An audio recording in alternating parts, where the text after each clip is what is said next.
Patient number 6. Operation. Patient wishes to have antlers similar to that of a moose. A biosynthetic mold of a pair of moose antlers will be crafted and attached to the patient's skull. Additionally, the patient's spine will be reinforced to take the extra weight. Outcome. Although the operation was a success at first, despite the fact that the patient had trouble walking for 3 months, the patient attempted to use his antlers. The force from trying to headbutt somebody caused his skull to split and his spine to break. Note: we warned him that they were merely vestigial, but he clearly did not listen. We cannot be held responsible for this. Patient number 7. Operation. Patient wishes to have an external and artificial organ installed that allows him to keep small fish alive inside it.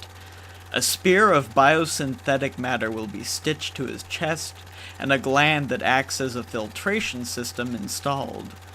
Also, a small anus-like maw will be constructed as a way of inserting food, fishes, etc. Outcome. The weight from the water was apparently crushing the patient, and as he quickly got up to try and relieve the pain, the organ tore. This caused him deep wounds and mass blood loss, although we managed to save him. Perhaps a biological fish tank isn't such a good idea. Note: those poor fish.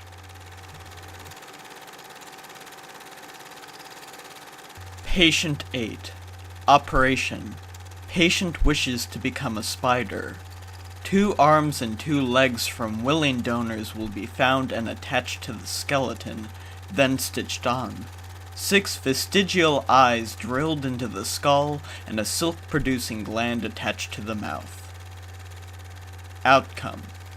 Patient became insane post-operation, and honestly believed he was a spider. He proceeded to kill 11 staff members and cannibalized their remains in an abandoned and also silk-encrusted storage room. Patient was eventually captured and sent to an insane asylum, but has not yet recovered. Patient number 9. Operation. Patient wants canine teeth removed and replaced with fangs that can produce venom. Synthetic bone will be molded in similar shape to that of a cobra's and then hollowed out. Glands that allow the patient to produce venom will be placed behind the fangs. Outcome. The operation had been very successful at first, although the patient had slight trouble closing his mouth without cutting himself. We later learned, though, that the patient was in fact in a cult that worshipped snakes and other venomous reptiles. Patient 9 was used in around 76 sacrifices and rituals involving death and mutilation, and was soon sentenced to life in jail. Patient number 10.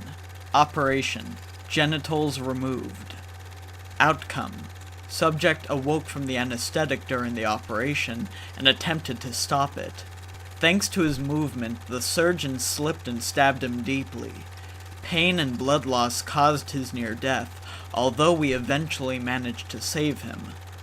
But barely.